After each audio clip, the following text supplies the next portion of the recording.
प्रदेश सरकार का भिवानी के साथ दिखा सौतेला व्यवहार। जन स्वास्थ्य विभाग भिवानी की डिवीजन को बाढ़ किया गया स्थानांतरित।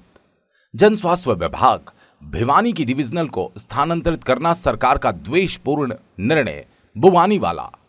भाजपा सरकार भिवानी जिले का विकास करना तो दूर, यहां के विभागों को भी दूसरे जिलों में स्थानांतरित करके द्वेषपूर्ण निर्णयों के साथ यहां जनता के हितों से खिलवाड़ कर रही है। ये बात प्रेस को जारी वक्तव्य में हरियाणा कांग्रेस के पूर्व प्रवक्ता अशोक बुवानीवाल ने प्रदेश सरकार द्वारा जन स्वास्थ्य विभाग की डिविजनल नंबर 2 को बाढ़ स्थानांतरित करने की निंदा करते हुए कही। बुवानीवाला ने कहा, पूर्ववर्ती कांग्रेस सरकार में पूर्व मंत्री किरण चौधरी के प्रयासों से भिवानी जिले में जन स्वास्थ्य विभाग की 3 डिविजनल काम करती थी, लेकिन 2014 में भाजपा सरकार बनने के बाद एक वर्ष पश्चात ही दिनांक 15 मई 2015 को यहां कार्यरत तीसरी डिवीजन को यमुनानगर स्थानांतरित कर दिया, जिसके उपरांत डिविजनल 2 में इसका कार्यभार तब्दील किया। इसके पश्चात अब प्रदेश सरकार डिविजनल नंबर 2 को भी भिवानी से बाढ़ स्थानांतरित करने जा रही है। उन्होंने बताया, इस डिवीजन में प्रोजेक्ट वर्क भिवानी जिले के शहरी ग्रामीण क्षेत्रों में जलापूर्ति योजनाओं की देखभाल करना जैसे महत्वपूर्ण कार्य किए जाते हैं।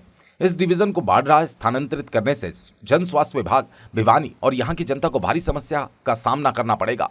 बुवानीवाला ने कहा, झज्जर, महेंद्रगढ़, पानीपत तथा हिसार जैसे जिलों में जन स्वास्थ्य विभाग की 3 से 5 डिवीजनें स्थापित हैं, जबकि इन जिले में इतना कार्यभार नहीं। उन्होंने कहा, बाढ़ क्षेत्र की जरूरत को देखते हुए प्रदेश सरकार अगर इतनी ही गंभीर है तो भिवानी जिले के डिवीजन छीनने की बजाय वहां एक नया डिवीजन स्थापित कर देती, ताकि दोनों क्षेत्रों की जरूरतों पर इसका प्रभाव न पड़े। भिवानी से सोमवीर शर्मा की रिपोर्ट।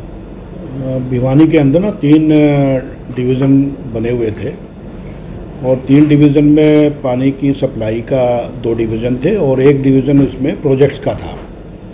तो बड़ी दुख की बात है कि हरियाणा की सरकार ने भिवानी के साथ एक सौतेला व्यवहार का काम किया है। उन्होंने 2 डिवीज़न भिवानी से शिफ्ट कर दिए, एक यमुनानगर में कर दिया और दूसरा डिवीज़न अभी जो प्रोजेक्ट देखता था भिवानी के अंदर उसको बाढ़ में शिफ्ट करने का आज ही नोटिफिकेशन हुआ है।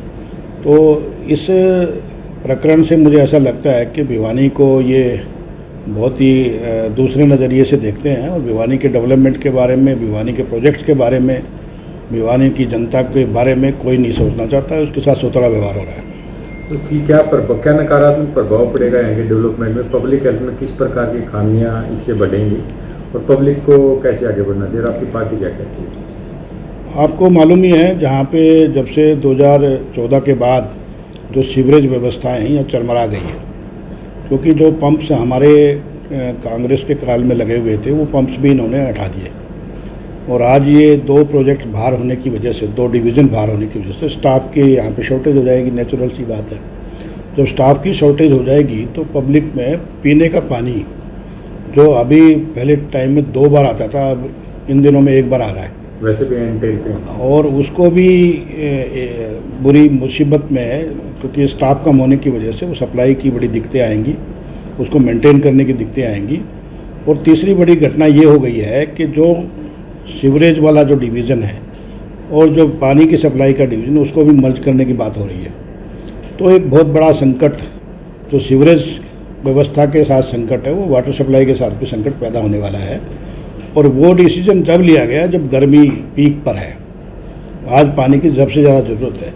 ऐसी स्थिति में मैं कहता हूँ कि सरकार की जो सोच है वो बहुत ही नकारात्मक है, बहुत ही दुर्भाग्यपूर्ण है और यहाँ की जनता के साथ सौतेला व्यवहार हो रहा है।